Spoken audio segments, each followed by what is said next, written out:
Hello and welcome to Lucid Affairs. Russia की private army Wagner group Hezbollah को greyhound anti aircraft system देने जा रही है, जिसे Russia Pantsir anti aircraft system भी बोलता है। हिजबुल्लाह आप जानते ही होंगे कि ये एक ईरान बैक्ड टेररिस्ट ग्रुप है जो लेबनान में बेस्ड है। और वैगनर ग्रुप के बारे में मैं पहले भी बता चुका हूँ वीडियोज में कि ये एक रसिया प्राइवेट आर्मी ग्रुप जो स्टेट स्पॉन्सर्ड है, और ये कुछ महीने पहले ही अभी पुतिन के खिलाफ एक फेल्ड म्यूटनी की भी कोशिश किया था प्रिगोजिन के लीडरशिप में। बाद में उनकी डेथ हुई कुछ दिन पहले प्लेन क्रैश में। खैर ये अलग टॉपिक है। वैगनर ग्रुप में पहले मैं वीडियो में बता चुका हूँ, आप चाहो तो जाके देख सकते हैं। अभी आते हैं अपने टॉपिक पे। तो बात करते हैं इस इजराइल हमास वार में इस अजीब से डेवलपमेंट की, और ये भी कि इससे इजराइल की टेंशन कितनी बढ़ने वाली है, और इसके साथ साथ यूएसए का इस पे क्या कहना है, और इस grey hound anti aircraft system की खासियत क्या है। रसिया की एक टेररिस्ट ग्रुप को ये एयरक्राफ्ट सिस्टम पकड़ा रहा है। बट उससे पहले एक प्रीव्यू कर लेते हैं अभी तक इजराइल हमास वॉर की।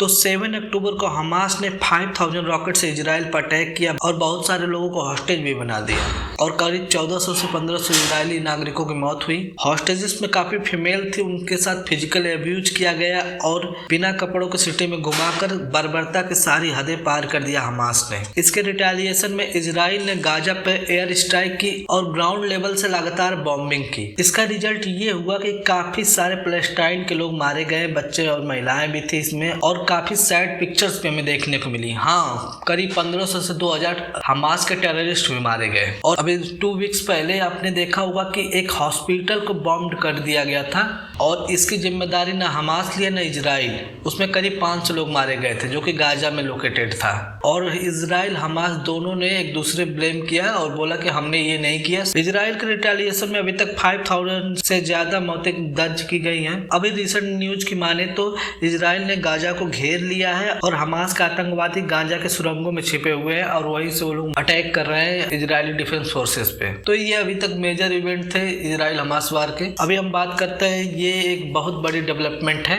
कि Russian private army Wagner group Hezbollah, एक टेररिस्ट ग्रुप जो लेबनान में बेस्ड है, उसको एंटी एयरक्राफ्ट सिस्टम देने जा रही है या दे चुकी है। अभी तक रिपोर्ट कंफर्म नहीं है कि सिर्फ बात हुई है या ऑलरेडी डिलीवर हो चुका है। इससे वॉर पूरी तरह बदल जाएगा। देखिए, एक टेररिस्ट ग्रुप के पास अगर इस तरह का एंटी एयरक्राफ्ट सिस्टम आ गया ग्रे हाउंड जैसा, तो इससे वॉर एकदम बदल जाएगा। और हिजबुल्लाह के इन्वॉल्वमेंट का मतलब है कि ये वॉर फैल चुकी है लेबनान तक, और हिजबुल्लाह को ईरान बैक करता है। अभी 3 से 4 दिन पहले आपने सुना होगा हूती रेबल्स ने इजराइल पे रॉकेट लॉन्च किया था। ये वॉर फैलती हुई नजर आ रही है। अब यहाँ इजराइल और यूएसए की टेंशन सिर्फ गाजा में रह रहे हमास का आतंकवादियों तक नहीं रह गई है। अगर हिजबुल्लाह इसमें इन्वॉल्व होता है डायरेक्टली, फिर इस वॉर को बढ़ने से कोई नहीं रोक सकता है। मैं बता दूं कि हिजबुल्लाह काफी अटैक कर चुका है पहले इजराइल पे। यूएसए के इस पे कमेंट आया है कि ये काफी अजीब सी और अनएक्सपेक्टेड डेवलपमेंट है, और इस पे ये लोग नजर बनाए हुए हैं। बट अगर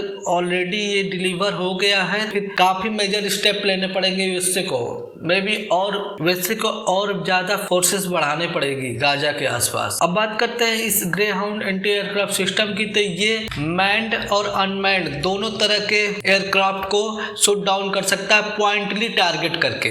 इस समय हिजबुल्लाह का ये एंटी एयरक्राफ्ट सिस्टम परचेज करना का खटक रहा है, और इजराइल यूएसए का कहना है कि इसका मतलब है कि हिजबुल्लाह की तरफ से अटैक हो सकता है। उनको एंटी एयरक्राफ्ट सिस्टम क्यों चाहिए अगर, और इसी टाइम क्यों चाहिए? अभी तक तो सिर्फ इजराइल गाजा में वॉर को देख रहा है। अगर हिजबुल्लाह अगर अटैक कर दिया इजराइल पे, तो ये लड़ाई चौतरफा हो जाएगी। आप जानते हैं इजराइल और लेबनान एक बहुत बड़ी बॉर्डर शेयर करते हैं, और इस वॉर में सबसे ज्यादा रसिया को फायदा हुआ है। मौके का फायदा उठाना रसियन से सीखना चाहिए। सबकी नजर थी रसिया यूक्रेन वॉर पे कि रसिया इन्वेड कर रहा है, लोगों को मार रहा है, कहीं कहीं उन पर सिविलियन को भी मारने पर आरोप लगे थे, वॉर क्राइम का भी। तभी ये इजराइल हमास वार हुआ 7 अक्टूबर को, और तब से आप लोग देख सकते हैं किसी की भी नजर नहीं जा रही है रसिया यूक्रेन वॉर पे। खैर, यूएसए ने कुछ $1 मिलियन का कल फिर से ऐड दिया यूक्रेन का, लेकिन उस तरह से नहीं वर्ल्ड देख रहा है अब रसिया यूक्रेन वॉर जैसे पहले तवज्जो दे रहा था उस पे।